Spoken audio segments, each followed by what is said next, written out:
Depreciation जो आज हम न्यू चैप्टर स्टार्ट कर रहे हैं, ऐसा नहीं कि ये वर्ड आपके लिए नया है, it's not a new word for you.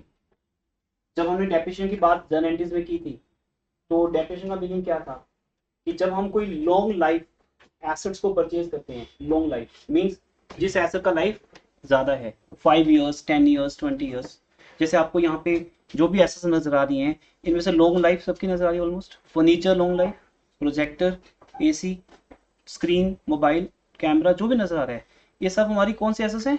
Long life assets हैं, जिनका मीनिंग है इनकी वैल्यू मार्केट में टाइम के हिसाब से डिक्रीज होती जाएगी, स्लोली स्लोली टाइम के अकॉर्डिंगली डिक्रीज होती जाएगी।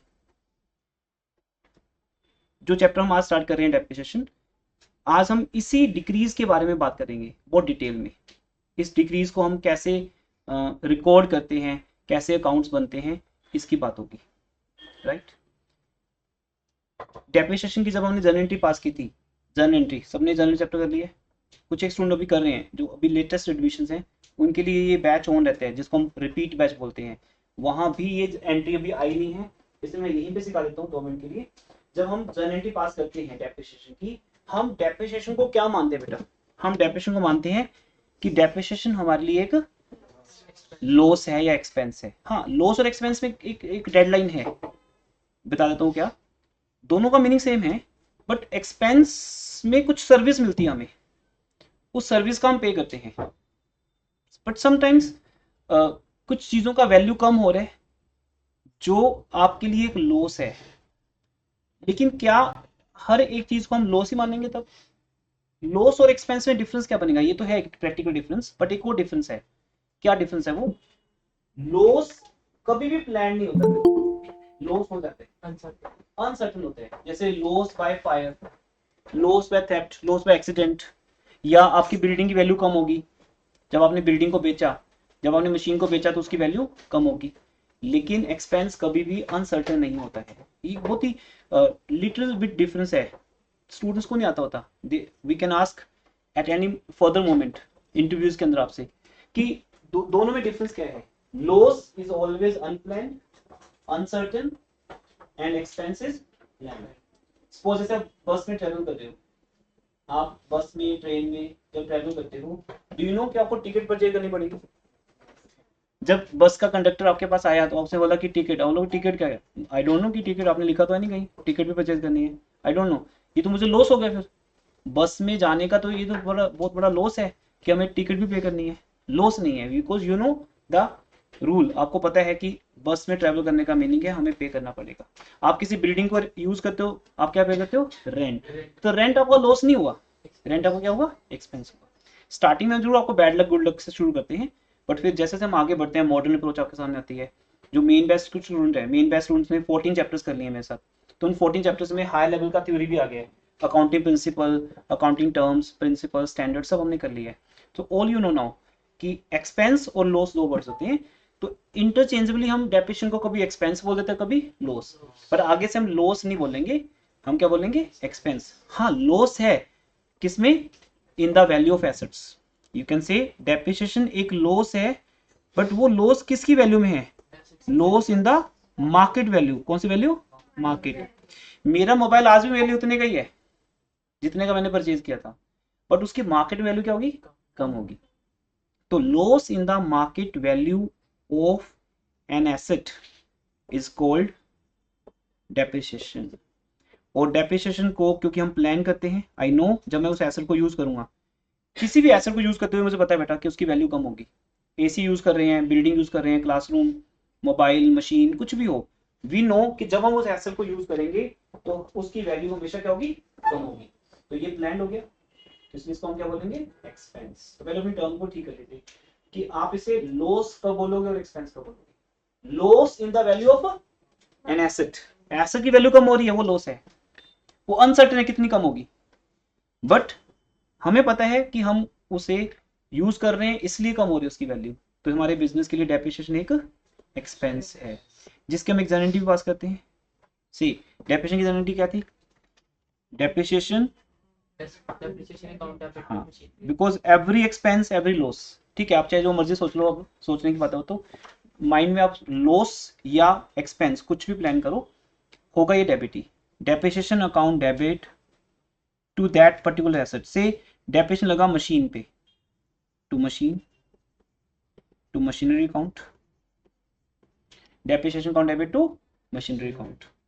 से कितना डेप्रिसिएशन लगा, हमारी मशीन की वैल्यू है 5 लाख और हम ये मानते हैं कि इस 5 लाख का अभी 1 साल यूज करने से उसकी वैल्यू कितनी परसेंट कम होगी, 10%। तो डेप्रिसिएशन कितना लगा, 50,000। तो हम एक एंट्री पास कर चुके हैं। तो that's why my first line is there कि डेप्रिसिएशन चैप्टर न्यू है आपके लिए आज, बट डेप्रिसिएशन वर्ड न्यू नहीं है। डेप्रिसिएशन वर्ड हम ऑलरेडी जनरेटिव में कर चुके हैं, जब हम इसको एक लॉस बोलते थे, बैड लक बोलते थे, या एक्सपेंस बोलते थे, तो हम इसको ये बोलते थे डेबिट। और किसी भी लॉन्ग लाइफ एसेट का हर साल वैल्यू कम होता है, उस डिक्रीज इन वैल्यू को ही क्या बोलते हैं, डेप्रिसिएशन। और रियल लाइफ में भी ऐसा होता है। से मान लो आपने एक मोबाइल परचेज किया, आपने परचेज किया 30,000 का। इमेजिन करो आपने एक मोबाइल परचेज किया 30,000 का, 1 साल यूज करने के बाद आप सेम शॉपकीपर के पास जाते हो जिससे मोबाइल परचेज किया था, आप उसको बोलते हो ये मोबाइल वापस ले लो सेम 30,000 में, विल यू टेक? क्यों नहीं ले रहा वापस वो? यस, बिकॉज उसकी वैल्यू कम हो चुकी है। अब ये जो वैल्यू कम हुई है, इसी को हम डेप्रिसिएशन का नेम देकर आज ये समझने की कोशिश करेंगे कि इस डेप्रिसिएशन को रिकॉर्ड कैसे करते हैं। अभी तक हमने इसे सुना है इसके बारे में कि यस ओके मोबाइल की वैल्यू कम होगी इसलिए शॉपकीपर इसे वापस लेगा। अगर लेगा वापस तो हो सकता है वो 30 का मोबाइल कितने में वापस ले, 10,000 में, हो सकता है 20 में वापस ले, डिपेंड करता है वो तो कई कंडीशंस पे। तो डेप्रिसिएशन के कई रीजंस होंगे, वो सब कुछ हमें मिलेगा थ्योरी नोट्स में। अभी मैं थ्योरी नोट्स ओपन नहीं कर रहा, आपको नेक्स्ट क्लास में मिल जाएंगे। थ्योरी नोट्स में तो डेप्रिसिएशन का मीनिंग होगा पहले, फिर उसके फीचर्स होंगी, फिर डेप्रिसिएशन के रीजंस क्या होते हैं वो सब होंगे। आज वो हमारा टारगेट नहीं है क्योंकि थ्योरी करेंगे तो बोरिंग हो जाएगा और हमें पता तो है नहीं कुछ डेप्रिसिएशन क्या होता है। तो बेटर है हम थ्योरी चैप्टर के एंड पे करेंगे। तो हम बैंक रिकंसिलिएशन चैप्टर जो आपके साथ ओवर कर दिया है और डेप्रिसिएशन चैप्टर, इन दोनों की थ्योरी नोट्स में से इस चैप्टर के एंड पे करेंगे। ठीक है, फिलहाल अभी हम स्टार्ट करते हैं प्रैक्टिकली इस चैप्टर को, न्यूमेरिकली। तो इतना क्लियर हो गया। जब एक मोबाइल की वैल्यू कम हो रही है तो उसको बोलते हैं decrease in the value of an mobile, क्योंकि मोबाइल की लाइफ ज्यादा है। क्या आपकी बुक्स की वैल्यू भी उतनी ज्यादा है, लाइफ उतनी ज्यादा है? नहीं, आपकी बुक्स 1 ईयर है ओनली, 1 साल के बाद आपके लिए यूजफुल नहीं, आप इसे यूज करने वाले नहीं है। आपका ये पेन, ये पेंसिल, ये नोटबुक, इन सबको हम लॉन्ग लाइफ एसेट नहीं बोल सकते, तो इसलिए हम इनके ऊपर डेप्रिसिएशन चार्ज नहीं करेंगे।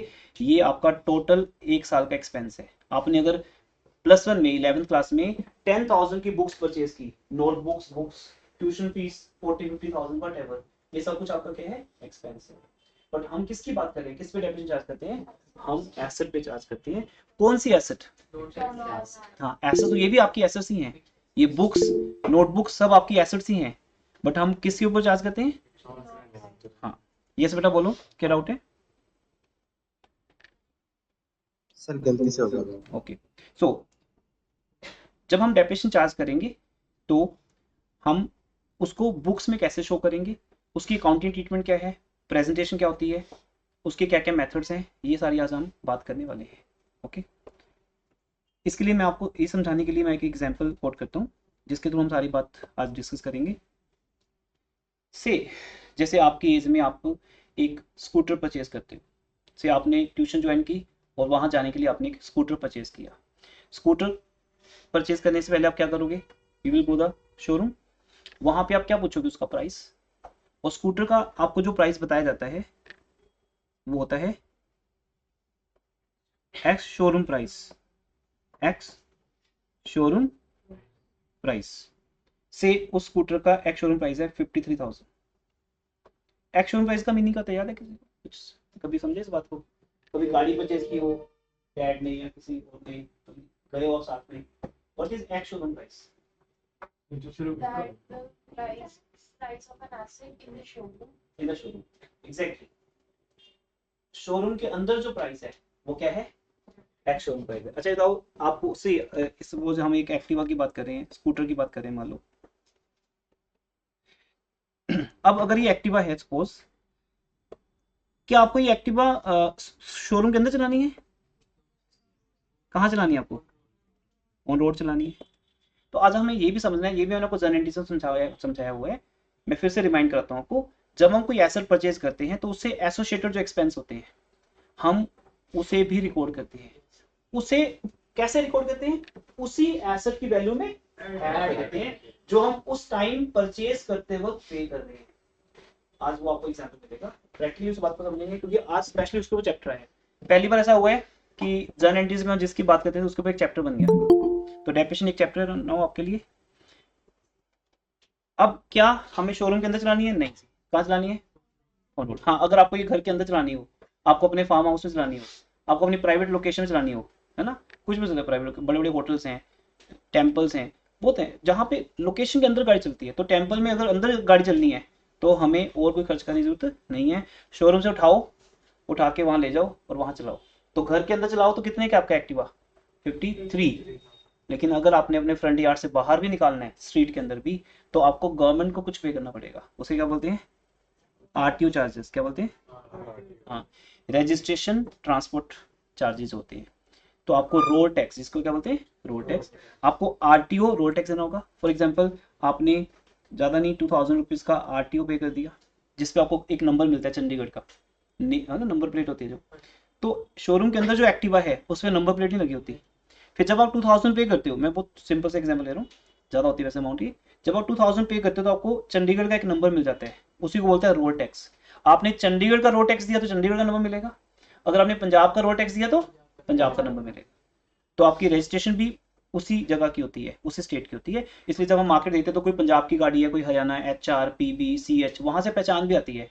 कोई उत्तराखंड की गाड़ी है, कोई यूपी की गाड़ी है, तो हमें समझ आता है कि तो यूपी लिखा है या उत्तराखंड लिखा है, यूके लिखा है, तो हमें समझ आ गया यूके की नहीं है, मतलब उत्तराखंड की है। तो उसकी रजिस्ट्रेशन कहाँ हुई है? वहीं पे हुई है। अच्छा, इसके अलावा हो सकता है हमें इंश्योरेंस देनी पड़े, फर्स्ट इंश्योरेंस भी साथ में पे करनी पड़ती है, क्योंकि ये रूल होता है कि आपका एक्टिवा शोरूम से बाहर तब निकलेगा जब वो क्या है? इंश्योर है। क्योंकि निकालती है अगर एक्सीडेंट हो गया तो शोरूम के आगे रोड पे मेन, तो आप बाहर नहीं निकाल सकते। फिर बोल रहा हूँ शोरूम के अंदर चलानी है, टेस्ट ड्राइव लेना है वहीं पे शोरूम के अंदर, तो इंश्योरेंस की नीड नहीं है, रोड टैक्स की नीड नहीं है। बट आपने तो इंश्योरेंस भी पे से इंश्योरेंस है 3000 की। ये सब खर्चे बेटा, ये सारे एक्सपेंसेस स्कूटर से एसोसिएटेड तो है ना। सोचो अगर हमने स्कूटर परचेज नहीं किया होता तो क्या हम कराते आरटीओ रोड टैक्स इंश्योरेंस नहीं। जब हम कुछ नई चीज खरीदते हैं तो कई बार हम उसकी एक्सेसरीज भी होती है ना, तब थोड़ा सा शौक भी होता है हमें, तो हम एक्सेसरीज भी परचेज करते हैं, कुछ भी साथ में जो नहीं मिलता।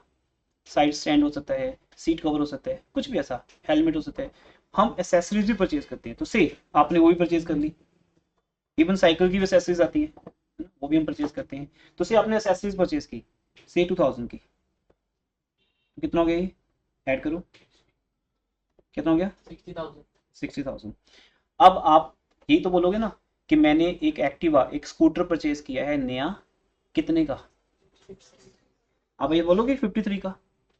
क्या पूरी स्टोरी बोलोगे साथ में? फिर जैसे अब लेके निकल गया, अब स्टोरी में रहना, शोरूम के अंदर ही सारा खर्चा देना पड़ेगा बेटा। आप जब 60,000 पे कर दोगे तब एक्टिवा बाहर निकलेगी, नई एक्टिवा आपके नाम पे बाहर आएगी रोड पे। अब आप चला के घर वापस आते हो, अब आपका नेबर पूछेगा नई एक्टिवा है, कितने की है? तो कितने बताओगे? या पूरी स्टोरी बताओगे कि रुको ये थी 53 की, देन आई पेड दिस ऐसा? अच्छा, ये स्टोरी बहुत लंबी हो जाती है अगर घर की बात करता है कोई आपसे। आपने नया घर बनाया तो कोई आपका नॉन पूछता है नया घर कितने का बना, आप बस ये बोलते हो 50 लाख का, आप बोलते हो 1 करोड़ का। अगर आप वहां बैठ के लिस्ट करने लगे कि 2 करोड़ में कितना, फिर तो मार्बल ग्रेनाइट ही खत्म नहीं होगा, इलेक्ट्रिक प्रोडक्ट से खत्म होंगे। तो वो फिर तो हम ये बोलेंगे ना घर में क्या क्या लगा, वी नो कि घर मतलब वो सब कुछ होता है। तो घर के अंदर प्लॉट होता है, फिर एक बिल्डिंग फैसिलिटी होती है, फिर इंटीरियर होता है, मार्बल ग्रेनाइट होता है, सब कुछ होता है उस घर में। आपको पता है आपके घर में क्या क्या है, उसकी टोटल वैल्यू क्या है? क्या है? 2 करोड़। तो आज के बाद एक रूल बना लो बेटा, जब भी आप बोलोगे मैंने एक नई मशीन परचेज की है तो वो मशीन 53,000 की नहीं मानी जाएगी, कितने की? 60,000 की। क्लियर है? चलिए एग्जाम्पल को और आगे बढ़ाते हैं। सपोज आप ये एक्टिवा लेके अपने कजन के पास गए जो कि ऑटोमोबाइल इंडस्ट्री में काफी एक्सपर्ट है, may be he is in by profession engineer, automobile industry में ही है। आप उसको दिखाते हो कि मैंने देख एक नई एक्टिवा परचेज की है। अब वो अपनी एक्सपर्ट एडवाइस देगा, पहले वो बात करेगा कि मॉडल बहुत बढ़िया है, अच्छा चल रहा है मार्केट में। उसके बाद वो क्या बोलेगा? वो उसके बाद आपको वो 2 बातें बोलेगा।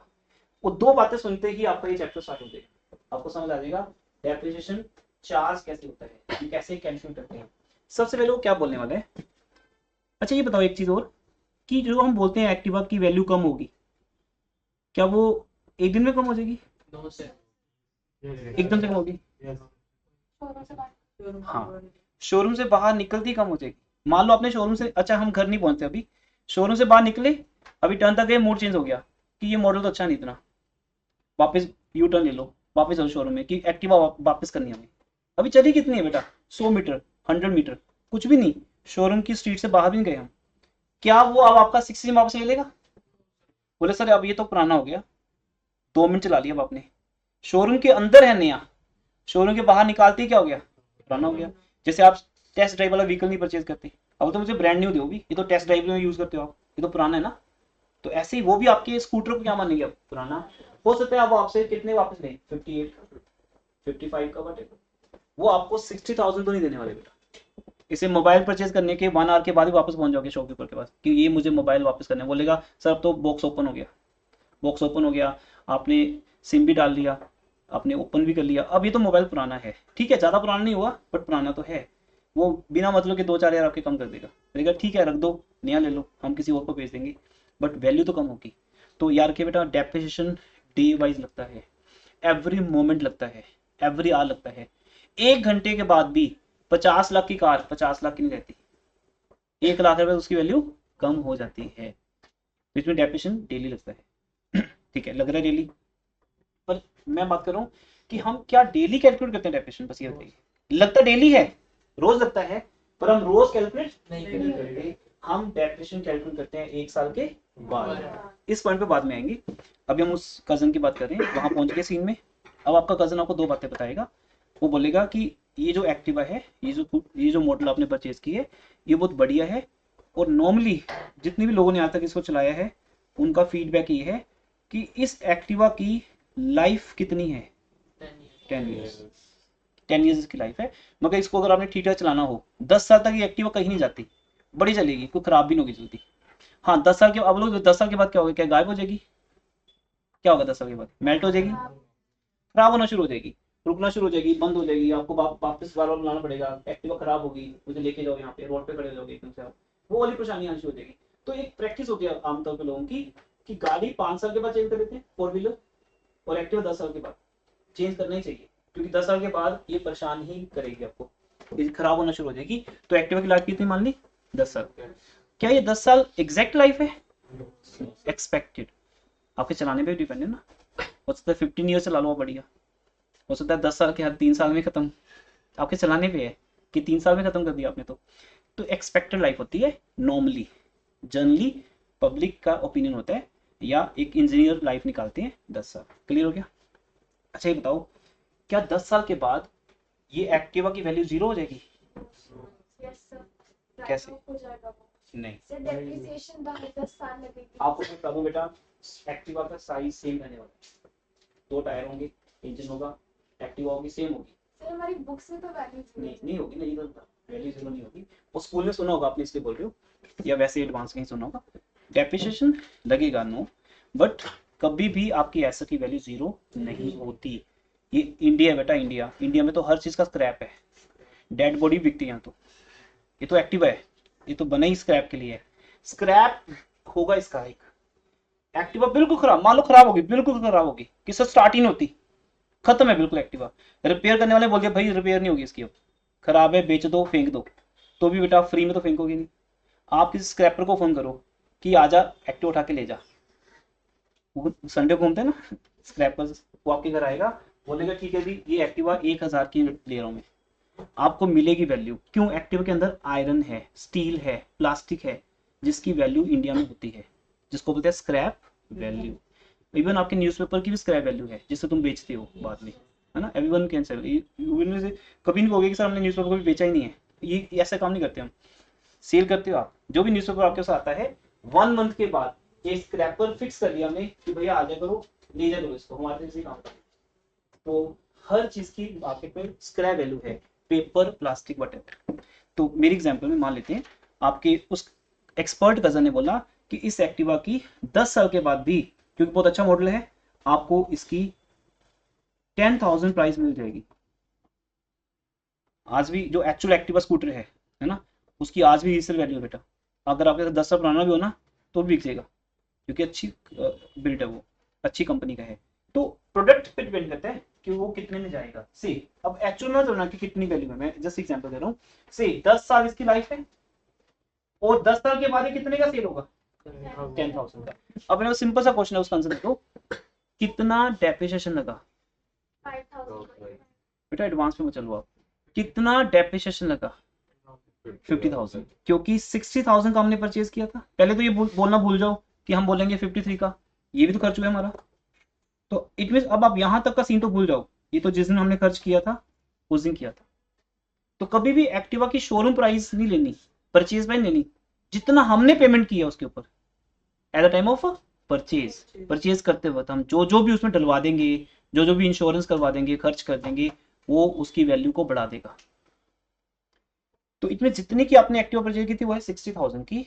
10 साल के बाद भी उसकी वैल्यू कितनी है अभी, 10,000।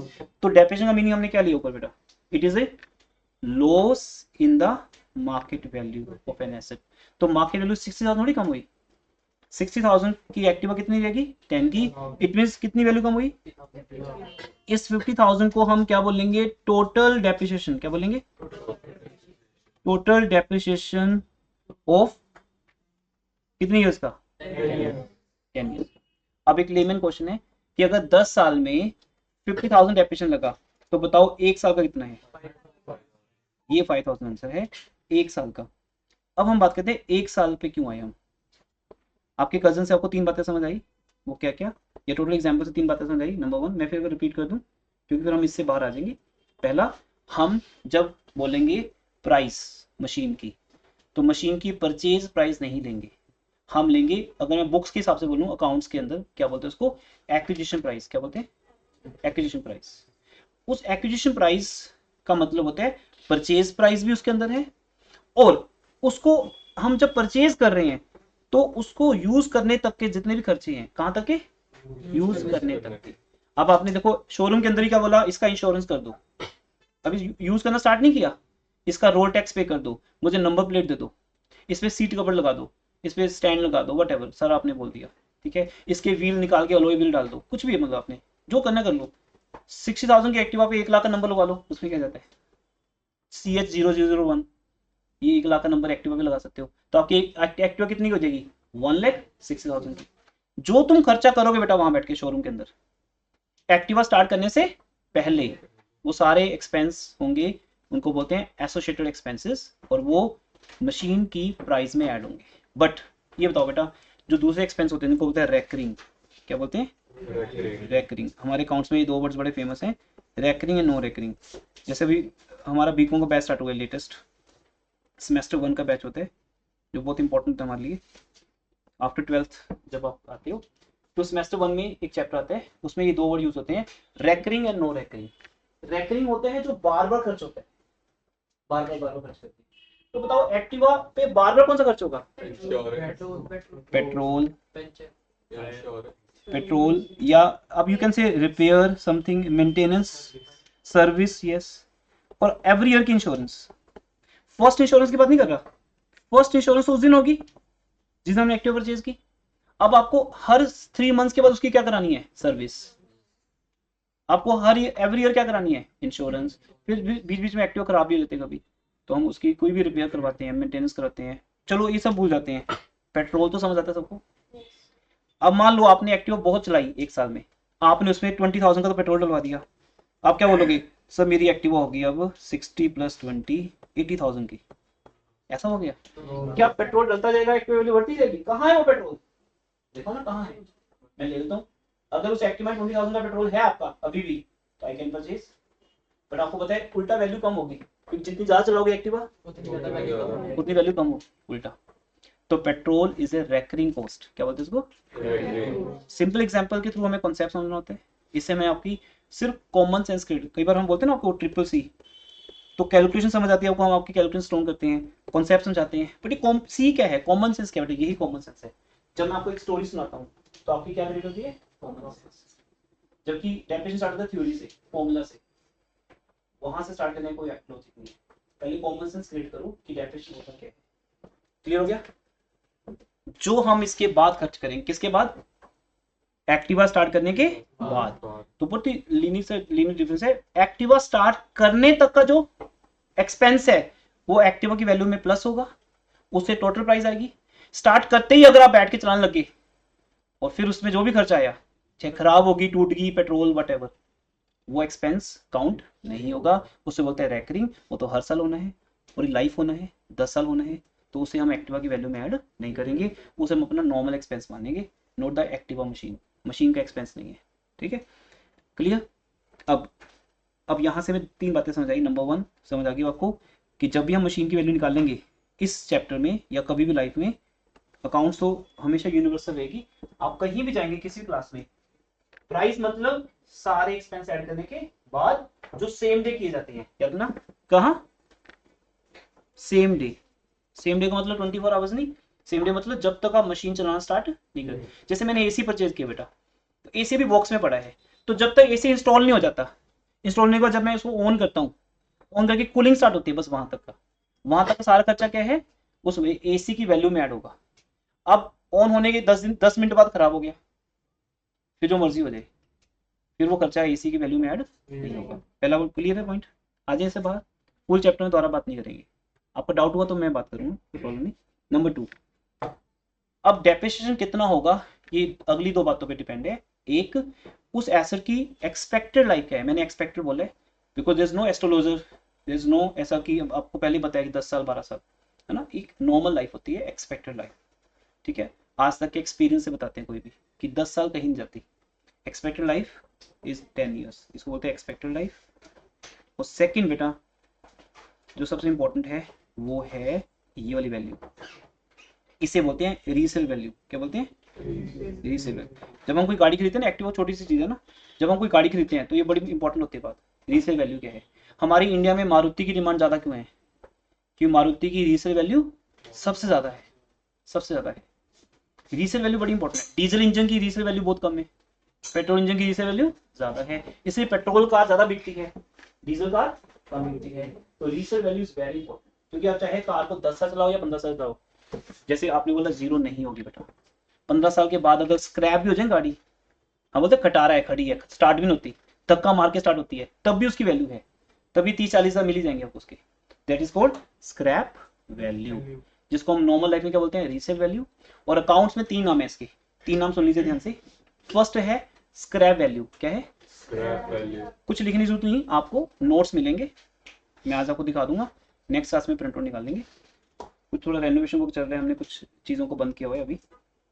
एक्चुअली फायर डिपार्टमेंट के अकॉर्डिंगली कुछ चीज़ें चेंजेस करनी थी, तो तब तक जैसे डोर रिमूव कर दिया हमने, तो फिर एनओसी वगैरह भी अप्लाई करनी है, उसके बाद फिर नया लगेगा जब लगेगा, क्योंकि उनका कुछ अपना रूल्स है, कितना स्पेस चाहिए हमें निकलने के लिए, you know, in case of fire आपको कॉल्स आए, तो कुछ फायर इक्विपमेंट्स ऐसे लगे हुए सब कुछ हमारे, तो कुछ फायर इक्विपमेंट्स लगेंगे अभी पूरे चंडीगढ़ में, हर कोचिंग सेंटर के ऊपर ये अभी नोटिस आ रहा है। तो एज सुन एज पॉसिबल इसको जो भी कर लेंगे, तो फायर फाइटिंग सिस्टम होनी चाहिए प्रॉपर आपकी मेरी दोनों की सेफ्टी के लिए, तो वो काम चलता रहेगा बीच बीच में, पर हमें डिस्टेंस ना हो, ट्राई करेंगे। तो यहाँ पर 3 बातों को समझने के बाद हम इस रिजल्ट पे पहुंचते हैं कि जब आपको ये पता चलेगा कि एसेट की स्क्रैप वैल्यू क्या है, तभी तो बता सकते हो डेप्रिसिएशन कितना लगा। जैसे आपने क्या बोला 60 नहीं लगा, कितना लगा? 50, क्योंकि आपने 60 में से क्या माइनस कर दिया? 10, बिना फॉर्मूला जाने, जबकि इसका एक फॉर्मूला है, कॉन्सेप्ट है। हमने बोला कि ये तो माइनस होगा 10, क्योंकि वो तो मशीन की वैल्यू वापस मिल रही है हमें। 10 साल एक्टिवा चलाने के बाद अगर आपको 10,000 वापस मिलते हैं बेटा, वो तो आपकी वैल्यू कम हुई नहीं, तो वैल्यू कितनी कम हुई? 50। तो इसका नाम है स्क्रैप वैल्यू। क्या है? Scrap value. दूसरा इसका नाम है रेजिडुअल वैल्यू। क्या है? Residual value. हाँ, लिखने की जरूरत नहीं क्योंकि नोट्स मिल जाएंगे, उसमें लिखा है सब कुछ। Residual value. थर्ड क्या है? रीसेल वैल्यू, या कभी कभी इसको बोलते हैं टूट फूट के बाद ब्रेकअप वैल्यू। तो रेजिडुअल वैल्यू, ब्रेकअप वैल्यू, या फिर कौन सी? रीसेल वैल्यू या स्क्रैप वैल्यू, इसके नाम होंगे, ये आपको दिया जाएगा, उसके अकॉर्डिंग डेप्रिसिएशन कैलकुलेट होगा। क्लियर है? ये था पूरा कॉन्सेप्ट डेप्रिसिएशन का कि डेप्रिसिएशन कैलकुलेट कैसे करते हैं। अब इसके अकॉर्डिंगली हमारे एक बड़ा बेसिक सा फॉर्मूला बन गया। स्कूल्स में हो सकता है फॉर्मूला पहले करवाते हैं, थ्योरी पहले करवाते हैं, तभी शायद आपके लिए चैप्टर मुश्किल हो जाता है। पहले बेसिक कॉन्सेप्ट को समझते हैं हम। तो फॉर्मूला क्या बना बेटा? नंबर 1 एज शोरूम प्राइस, जिसको हम क्या बोलेंगे? परचेज प्राइस, उस एसेट की परचेज प्राइस क्या है, उस एसेट की कॉस्ट प्राइस क्या है, उसमें हमने क्या ऐड किया, प्लस क्या ऐड किया, एडिशनल एक्सपेंसेस, जिसको हम बोलते हैं इंस्टॉलेशन। क्या बोलते हैं, Installation. इंस्टॉलेशन एक्सपेंसेस, या एडिशनल बोल सकते हो। मशीन को इंस्टॉल करना पड़ता है, ऐसे एक्टिवा को भी इंस्टॉल करना पड़ता है, उसकी इंश्योरेंस करानी पड़ती है, वट। अगर इंस्टॉलेशन नहीं होगी, ये नहीं इंस्टॉलेशन होगा तो एसी की इंस्टॉलेशन होती है, मशीन की इंस्टॉलेशन होती है, एक्टिवा थोड़ी इंस्टॉल होती है, तो उसमें वो insurance, you can say additional, जितने भी उसके ऊपर एडिशनल खर्चे होते हैं। बट ये रखना कौन से खर्चे, ये at the time of purchase, Yes. Purchase करने तक या उसको चलाने तक, स्टार्ट होने तक, मशीन जब स्टार्ट होगी उसके बाद कोई नहीं। माइनस, इसमें माइनस क्या किया था हमने, माइनस स्क्रैप वैल्यू, यस।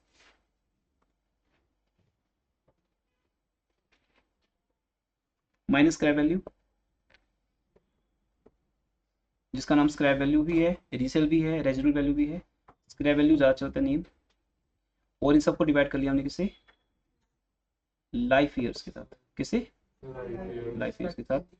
तो इसको बोलते हैं 1 साल का डेप्रिसिएशन। अब बात ये आती है, ये बताओ चलो, हम डेप्रिसिएशन 1 साल का कैलकुलेट क्यों करते हैं, जबकि तो रोज लगता है, आज भी लग रहा है, कल भी लगेगा, डेली लग रहा है, डेली का आर वाइज लग रहा है, हर मोमेंट लग रहा है। तो हम डेप्रिसिएशन को 1 साल के बाद ही कैलकुलेट क्यों करते हैं, डेप्रिसिएशन पर एनम बोलते हैं इसको, 1 साल का, एनुअल डेप्रिसिएशन भी कह सकते हो आप इसको। बहुत सिंपल आंसर है वैसे इसका, एनीवन कैन गिव। सर क्योंकि जो उसकी एक्सपेक्टेड लाइफ दी होती है वो ईयर्स में होती है, इसलिए नहीं बेटा, वो तो 10 साल है, 2 years। हम 10 साल के बाद क्यों नहीं कैलकुलेट कर रहे, जैसे उस उसके हर रोज फोन में calculate नहीं इजीनेस डेफिनेटली की बात नहीं, वो तो सॉफ्टवेयर बनेगा बेटा, सॉफ्टवेयर आपको रोज का बता देंगे डेप्रिसिएशन। एग्जैक्टली, एक्सीलेंट, यही आंसर है। क्योंकि हम अपने बिजनेस की financial position, not only financial position, Tanisha इसमें आप ऐड करो फाइनेंशियल पोजीशन प्लस बिजनेस का प्रॉफिट, वो जिसको हम बोलते हैं ग्रैंड फिनाले। मैं बार बार बोलता रहता हूँ ना, ताकि आपका क्रेज बढ़ा रहा हूँ, आपके माइंड को सेट कर रहा हूँ, grand finale, grand finale, final counts आएगा एक दिन। तो फाइनल काउंट्स अभी आएगा, 2-3 चैप्टर्स आएंगे बीच में हमारे। तो फाइनल काउंट जब आएगा तो आप समझ जाओगे डेप्रिसिएशन का कितना बड़ा रोल होता है उसके अंदर। डेप्रिसिएशन चार्ज करने के बाद ही हमें समझ आता है कि हमारी मशीन कितनी की रहेगी, पहली बात तो। दूसरा, वो डेप्रिसिएशन हमारे बिजनेस का क्या है, एक एक्सपेंस, और एक्सपेंस प्रॉफिट में से क्या होते हैं, माइनस। तो हमें समझ आता है कि हमारा एग्जैक्ट प्रॉफिट कितना है। इसलिए हम डेप्रिसिएशन हमेशा एनुअली निकालेंगे, ना 2 साल के बाद, ना 6 मंथ्स के बाद, at the end of every year. और अगर हमारे ईयर का एंड 31 मार्च को हो रहा है तो हम डेप्रिसिएशन कब कैलकुलेट करेंगे, 31 मार्च को। मशीन कभी भी खरीद लो आप, कोई बात नहीं, डेप्रिसिएशन जब भी कैलकुलेट होगा वो 31 मार्च को ही कैलकुलेट होगा। अगर आपका ईयर 31 दिसंबर को क्लोज होता है, दो आपके सिलेबस में दो ईयर्स होते हैं, एक कैलेंडर ईयर दिसंबर, और जिस दिन हम बातों में हम काफी आगे बढ़ जाएंगे। हर बात का ध्यान देना, यही जो भी मैं थोड़ा सा रेस्ट कर लेता हूँ, मेन बात तो बाद में स्टार्ट होती है, यही मेन बात है जहाँ से आपका बेस बनता है, आपका इंटरेस्ट बनता है, बेसिकली इंटरेस्ट की बात है। इस चैप्टर में अगर इंटरेस्ट क्रिएट होगा तभी तो हम करेंगे उसको। तो 31 मार्च को या दिसंबर को जब हम डेप्रिसिएशन कैलकुलेट करेंगे तो वो 1 साल का डेप्रिसिएशन कैलकुलेट करेंगे, जो ऐसे आएगा। देखो, मैंने एसेट परचेज की, आई रिपीट माई एग्जाम्पल, 53,000 की जो शोरूम के अंदर से मिलती है, फिर उसमें मैंने 7,000 समथिंग समथिंग समथिंग करके इंश्योरेंस ये सब करके खर्च कर दिए। फिर मुझे समझ आया, मेरे एक्सपर्ट कजन ने बताया कि ये तुम्हारी 10 साल में खत्म नहीं होगी, हाँ तुम चेंज कर लेना, क्योंकि 10 साल के बाद हर कोई जनरली अपनी नया एक्टिवा ले लेता है, पुरानी अच्छा टेक्नोलॉजी चेंज रहती है ना, 5G 6G 7G ऐसे चलता रहेगा, है ना, एडवांस फीचर्स आ जाती हैं उसके अंदर, तो वो हमारी एक्टिवा में होती नहीं। ऐसे मोबाइल का रीजन है, मोबाइल तो हम 2 साल के बाद ही चेंज कर देते हैं, एक मोबाइल में 2 साल में टेक्नोलॉजी कहाँ की कहाँ जाती है। तो बोलते हैं कि लेटेस्ट फीचर वाला मोबाइल मेरे पास नहीं है, तो पुराना मोबाइल बेचो, नया ले लो, ये तरीका है। इसलिए जब हम बेचेंगे अपनी एसेट, ऐसा नहीं मोबाइल 2 साल के बाद चलना बंद हो गया, मेरा पुराना मोबाइल बहुत अच्छा चल रहा है, अभी भी चल रहा है, मेरे लिए आज भी वो 60,000 का ही है, बट मुझे कि वो लेटेस्ट नहीं है, लेटेस्ट वाले में फीचर्स नहीं आ गई, मेरा 4G है वो 5G आ गया लेटेस्ट फॉर एग्जाम्पल, तो मैं उसको बेच दूंगा। जब बिकेगा तो मान लेते कितने का बिकेगा, 10,000 का। कितने साल की बात है ये जो पूरी स्टोरी है वो कितने साल की है, 10 साल की, क्योंकि लाइफ कितनी एसेट की, 10 ईयर्स। तो अगर हम ये बात करें कि 53 की एसेट 7,000 खर्च करके कितनी होगी, 60 की, उसका 10,000 वापस मिल गया, 10,000 क्या मिल गया वापस, रीसेल वैल्यू। जितना पैसा वापस मिल जाए वो क्या है, रीसेल वैल्यू। ये बड़ी इंपॉर्टेंट होती है, कोई भी चीज तब बिकती है जब उसकी क्या हो, रीसेल वैल्यू। और 10 साल इसकी लाइफ है, तो हम कहेंगे 50,000 का डेप्रिसिएशन 10 साल का है, 1 साल का नहीं है, कितने का, 10 और 1 साल का 5,000, तो 5,000 रुपीज पर एनम है या 10 ईयर्स का है, बोलो भी, कितने बार सबको समझ आ गई। फर्स्ट डे है, स्लो चल रहा हूँ, रिपीट भी कर रहा हूँ, कुछ भी बीच में रहना चाहिए जो समझ में आया, सब कुछ यूज होगा नेक्स्ट डे से। 5,000 क्या है डेप्रिसिएशन और अब एक इंटरेस्टिंग बात ये है, देखो सब लोग ध्यान से, कि हमें क्वेश्चन ये भी बोलता है क्या तुम रेट बता सकते हो, रेट ऑफ डेप्रिसिएशन, कि 5,000 रुपीज किस हिसाब से लगा रहे डेप्रिसिएशन, हिसाब मतलब रेट, हर चीज का रेट होता है ना, जिसमें बोलते बेटा ये क्वेश्चन 100% एग्जाम में आता है, तो मैंने आपको क्या बता दिया रेट, आप समझो तो ये क्वेश्चन तो 10% ही आता है एग्जाम में, परसेंटेज में हमेशा मैं बात होती है, तो अब मैं अगर बोलूँ कि रेट कितना है तो देखना पड़ेगा कितने कितने 10% नहीं होता, ज़्यादा है, कम है, सॉरी ज़्यादा नहीं, 9 या 8 कुछ ऐसा आएगा। कैसे निकालेंगे हम बोलेंगे डेप्रिसिएशन कितना लगा हर साल, अच्छा ये रेट भी 10 साल का निकालना, मैं बार बार पर एनम वर्ड नहीं बोलूंगा ना, आपको एक और बता दिया कि हम डेप्रिसिएशन ईयरली निकालते हैं, निकाल तो हम डेली भी सकते हैं, 2 साल के बाद भी करते हैं, बट हमारी अकाउंटिंग 1 साल की होती है, हम 1 साल के बाद बिजनेस का प्रॉफिट निकालते हैं, इसलिए हमें डेप्रिसिएशन कितना चाहिए 1 साल, तो 5,000 डेप्रिसिएशन लगा। अब देखिए किस कंसेप्ट से आता है, एसेट कितनी की थी, एक्टिवा कितनी की थी, एग्जैक्टली सबने सही बोला आंसर, वेरी नाइस, 60,000 की, क्योंकि जब भी आपके आपके कजन ने पूछा था आपसे एक्टिवा कितने की है, तो आपने उसको स्टोरी सुनाई, हमने बोला कितनी की है 60,000 जितनी पेमेंट तुम करके आए, हाँ बाद में वापस कितने मिलेंगे that is not relevant here, ठीक है बाद में 10,000 वापस मिल जाएंगे, वो तो बाद में मिलेंगे, कब 10 साल के बाद, आज आपने कितना पे किया है 60, क्योंकि जब पहले बेटा ध्यान देना, यहाँ बहुत मिस्टेक होती है स्टूडेंट्स की, स्टूडेंट्स हमेशा बोलते हैं कि 50,000 पे डेप्रिसिएशन लगेगा, जब आप पहले साल डेप्रिसिएशन लगाओगे तो पहले साल डेप्रिसिएशन 50 पे लगाओगे 60 पे लगाओगे 60 पे लगाओगे, तब उस 10,000 की तो बात कहीं दूर दूर तक भी दिमाग में नहीं, कितना वापस मिलेगा, वो जब मिलेगा देखेंगे ना, वो तो किसी ने ऐसे ही बोल दिया एक्सपेक्टेड 10,000, हो सकता है 10,000 ना मिले, 5,000 ही मिले, 1,000 ही मिले, 500 ही मिले, वो तो बात की बात है, तो हम जब डेप्रिसिएशन लगाएंगे तो हम डेप्रिसिएशन 60 पे लगाएंगे ना कि 50 पे पहले साल, और वैसे भी आपको पता है हमारी एसेट की वैल्यू कितनी है 60, ये बात ऊपर से समझ चुके हो, ये हमारी आज का पहला पॉइंट था जो मैंने आपको डिफरेंट एग्जांपल समझाया कि हमारी एक्टिवा 53 की नहीं है, कितने की है 60 की है, कोई पूछे 60 बोल रहे हैं, चाहे उसके कितने मर्जी पैसे वापस मिले बाद में, तो 60,000 पे अगर 5,000 डेप्रिसिएशन लगाया जाए और इंटू 100 करके रेट निकाल लें, तो 5/60 करके देखो बेटा, 3 3 4 मतलब कितने जीरो कट गई, 4 जीरो कट गई आपके स्टाइल में,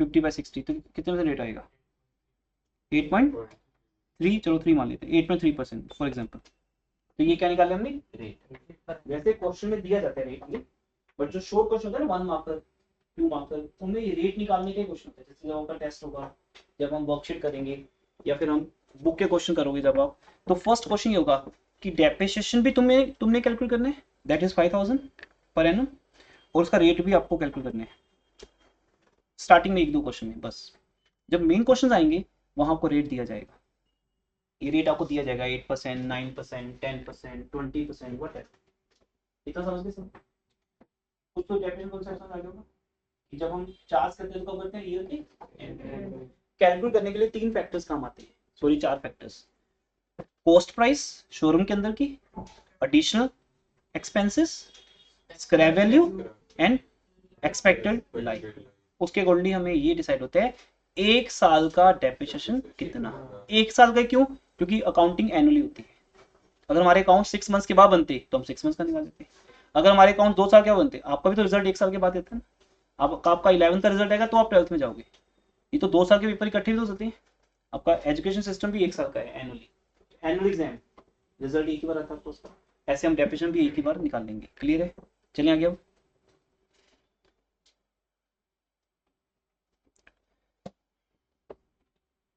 अब आप करें नोटबुक्स पे स्टार्ट, मैं आपको आज एक क्वेश्चन करवाता हूँ और फ्रॉम माय ओन नॉलेज एक सेल्फ क्वेश्चन बनाएंगे और वो करेंगे, ठीक है, और करना क्या है वो भी हम समझते हैं इस बात पे,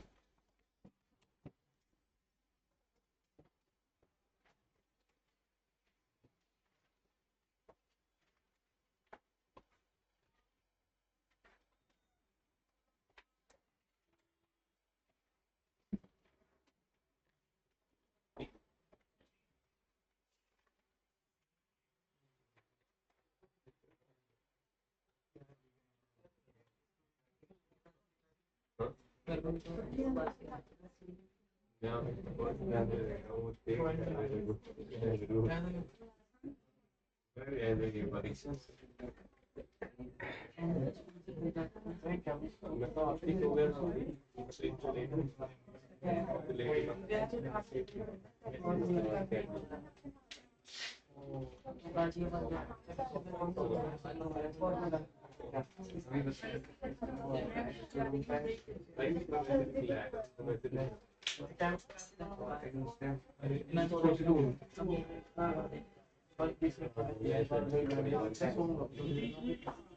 और भी टूटता है